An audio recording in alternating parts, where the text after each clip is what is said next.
Hello students. जैसे कि आपको पता है आज हम स्टार्ट करने वाले हैं 10th क्लास का पहला चैप्टर जिसका नाम है केमिकल रिएक्शन एंड इक्वेशन। इस चैप्टर को समझने से पहले हमें कुछ बातों का ध्यान रखना पड़ेगा, जैसे कि चेंजेस। ये चेंजेस क्या होते हैं, चेंजेस कितने टाइप्स के होते हैं।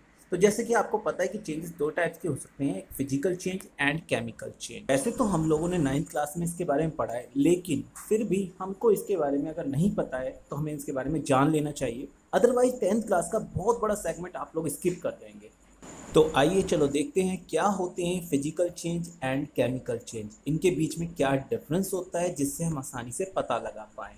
तो जैसे कि हम देख पा रहे हैं फिजिकल चेंज क्या होते हैं, changes that occurs without a change in chemical composition. It means ऐसे चेंज जिसके अंदर केमिकल कंपोजिशन में तो कोई चेंजेस नहीं आता, कोई बदलाव नहीं आता, सिर्फ उसकी फिजिकल प्रॉपर्टी यानी कि जो उसका बाहरी रूप है वो चेंज हो जाता है।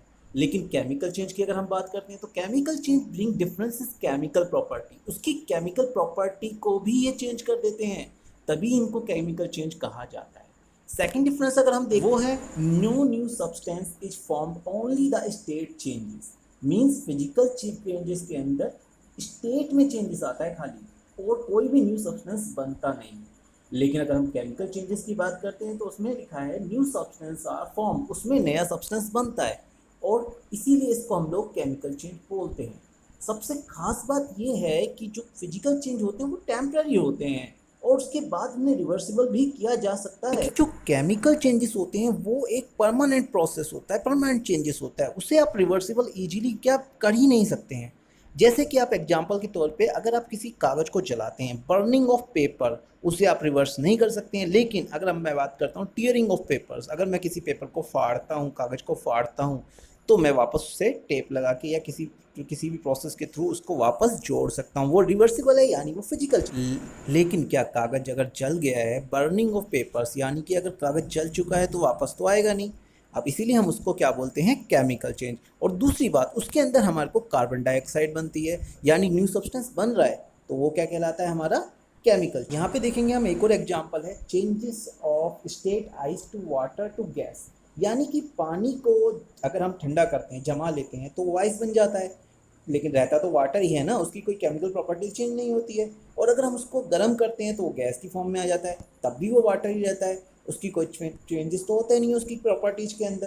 तो इसलिए हम उसको कहते हैं फिजिकल चेंज। लेकिन वहाँ दूसरी तरफ बर्निंग, बर्निंग जो है वो केमिकल चेंज है, क्योंकि उसे आप रिवर्सिबल भी नहीं कर सकते। और दूसरी बात, उसके अंदर एक न्यू सब्सटेंस बनता है, जबकि आप बर्फ़ को जमा लें, पानी में पिघला लें, फिर भी उसमें आपका कुछ भी न्यू सब्सटेंस बन ही नहीं रहा है, इसलिए हम उसको क्या कहते हैं, फिजिकल चेंज, जबकि बर्निंग को हम कहते हैं केमिकल चेंज। इसके लिए हम एक और अच्छे समझने के लिए थोड़े से एग्जांपल्स और देखते हैं, जिससे आप लोगों को और अच्छे से क्लैरिफाई हो सके। तो यहाँ पे सबसे पहले एक तरफ कुकीज यानी कि जो आप बिस्किट देखते हैं, अगर बिस्किट को तोड़ दें, टुकड़ों में कई सारे पार्ट्स में डिवाइड कर दें, लेकिन वो रहता तो फिर भी बिस्किट ही है ना, तो उसकी तो फिजिकल प्रॉपर्टी वो चेंज हुई है, पहले वो बड़ा था अब वो छोटा हो गया है। जबकि दूसरी तरफ देखते हैं बर्निंग ऑफ वुड्स, अगर लकड़ियाँ जलती हैं, लकड़ियाँ जलने से एक तो ऐश बनती है, थोड़ी सी कार्बन डाइऑक्साइड रिलीज होती है, और दूसरी बात उसे आप रिवर्स नहीं कर सकते, जबकि हम बिस्किट को दोबारा चाहें तो वापस उसी फॉर्म में ला सकते हैं। इसलिए बिस्किट का टूटना एक फिजिकल चेंज है, जबकि लकड़ी का जलना एक केमिकल चेंज है। ये बातें आप लोगों को पता होंगी आई होप, लेकिन फिर भी मैं उन बच्चों के लिए बता रहा हूँ जिनको नहीं पता ये चीज़। अगला एग्जाम्पल यहाँ पे है मेल्टिंग ऑफ आइस, जो ऑलरेडी हम डिस्कस कर चुके हैं। दूसरी तरफ है फ्राइंग एग, अगर आप एग को बनाते हैं तो वापस रिवर्सिबल नहीं है, तो वो भी एक केमिकल चेंज होगा। इस तरफ आपके पास है ब्रेकिंग ऑफ पेंसिल, पेंसिल अगर टूट जाती है तो भी कुछ नया तो बन नहीं रहा है ना, बस उसकी शेप में चेंज आ रहा है, उसकी स्टेट में चेंज आ रहा है ना, और तो कुछ नहीं हो रहा है। जबकि हम केक बना रहे हैं इधर दूसरी तरफ, तो वो सब कुछ उसके अंदर केमिकल प्रॉपर्टी चेंज हो जा रही है, उसका टेस्ट चेंज हो जाता है, उसका कलर, उसका टेक्सचर चेंज हो जाता है, इसलिए वो क्या कहलाता है, आपका केमिकल चेंज। इधर आपके पास टीयरिंग ऑफ पेपर्स है, उधर आपका बर्निंग ऑफ मैच स्टिक्स है। तो आप लोगों को आई होप समझ में आ चुका होगा आप फिजिकल चेंज और केमिकल चेंजेस किसे कहा जाता है। लेकिन अगर अभी भी आपको इसके अंदर कोई प्रॉब्लम आ रही है तो आप इस वीडियो को एक बार दोबारा से देख लीजिए, आपकी ये सारी प्रॉब्लम्स क्लियर हो जाएगी। तो आइए हम बढ़ते हैं अपने नए टॉपिक, जो हमारा मेन टॉपिक है केमिकल रिएक्शन। केमिकल रिएक्शन होती क्या है, what is chemical reaction? Chemical reaction, जिसको हिंदी में हम बोलते हैं रासायनिक अभिक्रियाएं। ये रासायनिक अभिक्रियाएं होती क्या हैं, चलिए इसके बारे में हम थोड़ा पढ़ते हैं। लिखा है यहाँ पे, a chemical reaction is a process that leads to the transformation of one set of chemical substance to another. थोड़ा डिफिकल्ट लग रहा होगा आप लोगों को, हो सकता है कुछ को समझ में ना आया हो, लेकिन इसको मैं इजी लैंग्वेज में समझाता हूँ आपको। देखो, जब भी दो या दो से ज़्यादा अभिकारक आपस में अभिक्रिया करते हैं, अब ये अभिकारक क्या है, रिएक्टेंट क्या है, प्रोडक्ट क्या है, ये भी हम लोग अभी समझ लेंगे। फिलहाल हम लोग ये समझते हैं, जब भी कभी दो केमिकल सब्सटेंसेस आपस में रिएक्शन करते हैं और एक न्यू सब्सटेंस फॉर्म होता है, तो उसको हम बोलते हैं केमिकल रिएक्शन। अब केमिकल रिएक्शंस के बारे में जानने के लिए आपको थोड़ा सा और चीज़ों के बारे में भी जानना पड़ेगा। अब जैसे कि आपको पता है कि केमिकल रिएक्शन होने के लिए कम से कम दो या दो से ज़्यादा सब्सटेंस होने चाहिए। वैसे अभी आप थोड़े समय बाद पढ़ेंगे कि एक सब्सटेंस दो पार्ट में टूट जाए वो भी केमिकल रिएक्शन है। वो कैसे होता है वो भी हम आगे डिस्कस करेंगे। फिलहाल केमिकल रिएक्शंस को और अच्छे समझने के लिए हम थोड़े से एग्जाम्पल्स देखते हैं, ताकि आप लोग क्लैरिफाई हो सके कि डेली लाइफ में हम इतनी सारी केमिकल रिएक्शन देखते हैं, उसके बावजूद जब ये चैप्टर हम लोग पढ़ते हैं तो हम लोग कई बातें समझ में नहीं आती है। केमिकल रिएक्शन में क्या होता है, बस कोई एक न्यू सब्सटेंस फॉर्म होना चाहिए और इसी को हम केमिकल रिएक्शन कहते हैं। चलिए कि कौन कौन से डेली लाइफ में हम लोग केमिकल रिएक्शंस देखते हैं।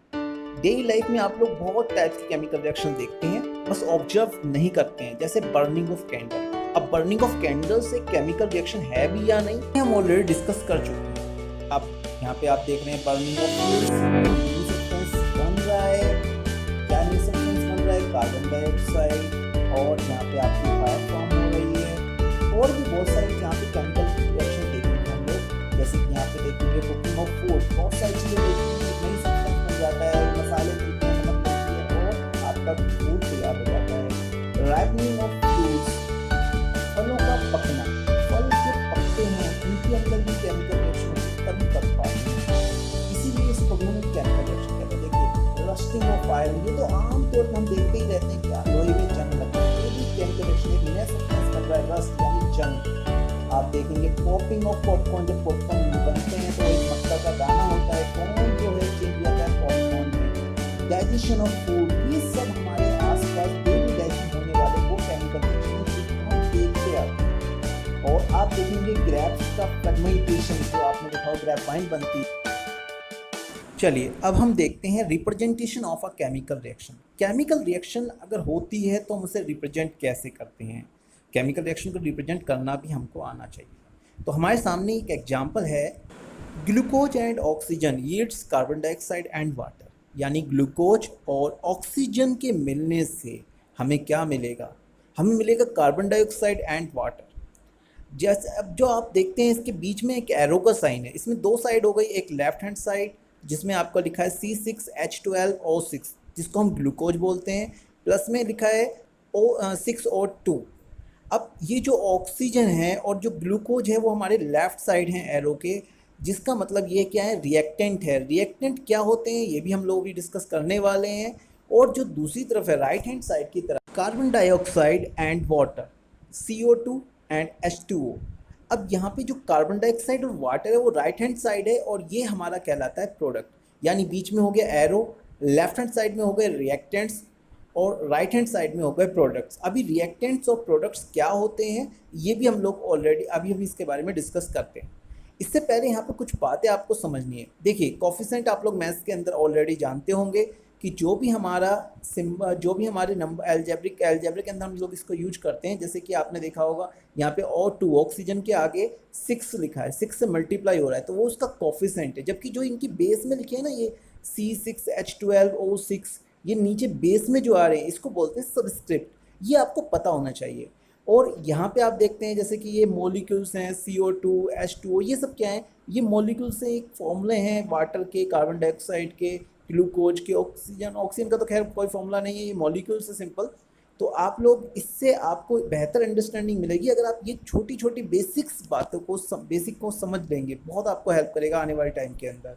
चलिए अब हम बात करते हैं रिएक्टेंट एंड प्रोडक्ट्स की। रिएक्टेंट क्या होते हैं, the substances which take part in a chemical reaction. यानी कि वे सब्सटेंसेस जो रिएक्शन में पार्टिसिपेट करते हैं, पार्ट लेते हैं, वो क्या कहलाते हैं, रिएक्टेंट कहलाते हैं, अभिकारक कहलाते हैं। यानी अभिक्रिया में भाग लेते हैं, जो वही अभिकारक हुए ना, दूसरा है प्रोडक्ट। प्रोडक्ट मतलब the substance which are produce as a result of reaction. तो जो हमारे को प्रोडक्ट मिलेगा, जैसे कि यहाँ पे एग्जांपल है दोनों जगह magnesium plus oxide, magnesium and oxide. Magnesium और ऑक्सीजन जब मिलती है तो हमें क्या मिलता है, मैग्नीशियम ऑक्साइड। जो Mg है वो सिंबल है किसका, मैग्नीशियम का। और जो O2 है यहाँ पे 2 बेस में होना चाहिए था, सबस्क्रिप्ट जो अभी आपको बताया गया था, तो वो आपका किसका सिंबल है, ऑक्सीजन का। और जो आपका एरो के बाद लिखा हुआ है MgO, ये क्या है, मैग्नीशियम ऑक्साइड। तो ये क्या हुआ हमारा रिजल्ट, क्योंकि ये तो हमें मिला है ना आफ्टर रिएक्शन। चलिए इसके बाद बढ़ते हैं अपने अगले टॉपिक की तरफ, जो कि है केमिकल इक्वेशन। अभी केमिकल इक्वेशन क्या होती है, what is a chemical equations. तो केमिकल इक्वेशंस को समझने के लिए आपके पास एक डेफिनेशन है, a qualitative representation of a chemical reaction in a short hand और concise form in terms of symbols and formula. It can be of 2 types. अच्छा, टाइप्स तो बाद में पढ़ेंगे, पहले हम लोग इसकी डेफिनेशन को समझ लेते हैं क्या मतलब हुआ इसका।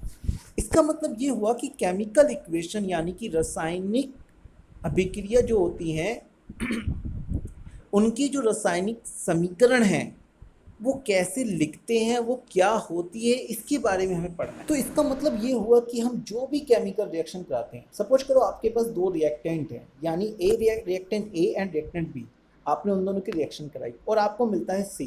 तो ए प्लस बी एरो सी आप इस तरीके से दिखाएंगे। जैसे कि अभी हम लोग इसके अंदर एग्जाम्पल्स के थ्रू देखते हैं। अभी हमने देखा भी था magnesium plus oxide oxygen gives magnesium oxide. तो इसका मतलब मैग्नीशियम और ऑक्सीजन ने मिलकर के मैग्नीशियम ऑक्साइड दिया। इसको हमने एक सिंबॉलिक फॉर्म में लिखा था, अभी आपने देखा था। और इसी तरीके से हम लोग केमिकल इक्वेशंस को लिखते हैं, रिप्रेजेंट करते हैं। केमिकल रिएक्शंस को लिखने के 2 तरीके हैं, पहला वर्ड इक्वेशन, दूसरा सिंबॉलिक इक्वेशन। अब वर्ड इक्वेशन क्या होती है, वर्ड इक्वेशन सिंपल, आपने वर्ड की फॉर्म में लिख दिया, जैसे कि magnesium plus oxygen yield magnesium oxide. अब सेकंड टाइम देखते हैं, सेकंड में देखते हैं सिंबॉलिक इक्वेशन। उसमें क्या करना है, हमें मैग्नीशियम पूरा लिखने की कोई ज़रूरत नहीं है। Mg यानी मैग्नीशियम प्लस O2 यानी ऑक्सीजन और एरो का साइन डाल के MgO यानी मैग्नीशियम ऑक्साइड। इसका मतलब भी यही रिएक्शन से हुआ। तो भाई बात तो बिल्कुल कुछ भी नहीं है, बस कान इस कान को इधर से पकड़ के ना पकड़ के उधर से पकड़ लिया है। बात एक ही है, वर्ड इक्वेशन लिख लें या फिर सिंबॉलिक इक्वेशन लिखते हैं, हमें सिर्फ अपनी केमिकल रिएक्शन को रिप्रेजेंट करना है। किस तरीके से, शॉर्ट हैंड यानी कि बहुत स्मॉल फॉर्म में, कॉन्साइज फॉर्म में लिखना है। ये नहीं इतना लंबा लंबा बार बार, हम लोग इतनी बड़ी इक्वेशंस को हम बार बार नहीं लिख सकते, इसलिए हम लोग इसको सिंबॉलिक रिप्रेजेंटेशन को ज़्यादा, सिंबॉलिक इक्वेशन को ज़्यादा प्रीफर करते हैं। चलिए आगे बढ़ते हैं। अब हम केमिकल इक्वेशन लिखें तो लिखें क्या, तो उसके कुछ स्टेप्स हैं। तो steps for writing chemical equations. Steps number 1, identify the reactants and the product. सबसे पहले तो आप ये पता लगाइए कि कौन से रिएक्टेंट है जो रिएक्शन में पार्टिसिपेट करेंगे और कौन सा हमें प्रोडक्ट मिलने वाला है। Second, right formulas for everything, सभी का फॉर्मूला लिखना होगा हमें। Place the reactants on the left, जैसे कि मैंने बताया था एरो के लेफ्ट हैंड साइड हमारे रिएक्टेंट्स आते हैं, and place the product on the right, और राइट हैंड साइड हमारे क्या आएंगे, प्रोडक्ट्स आएंगे। Place an arrow between them, और उन दोनों के बीच में यानी रिएक्टेंट और प्रोडक्ट के बीच में क्या आता है, एरो का साइन आता है, जिससे हमें पता लगता है कि इस प्रोडक्ट से हमें ये रिएक्टेंट मिला है। और इस तरीके से हम अपनी केमिकल इक्वेशन को लिख पाते हैं। चलिए इसके बारे में हम थोड़ा सा और अच्छे से समझते हैं। इसके लिए हम एक एग्जाम्पल लेते हैं। देखिए यहाँ पे एक एग्जाम्पल है, aluminium plus iron third oxide. यहाँ पे थर्ड है, ये क्या है आप इसके बारे में ऑलरेडी जान चुके हैं, अगर नहीं जानते तो आपको इसके बारे में पता लग जाएगा थोड़े समय बाद। Aluminium plus iron oxide yields aluminium oxide plus iron. अब यहाँ पे हमने क्या करा है, सिर्फ हमने एक तरफ रिएक्टेंट लिख दिए हैं और एक तरफ हमने प्रोडक्ट लिख दिया है और बीच में उनके एरो का सिंबल डाल दिया है।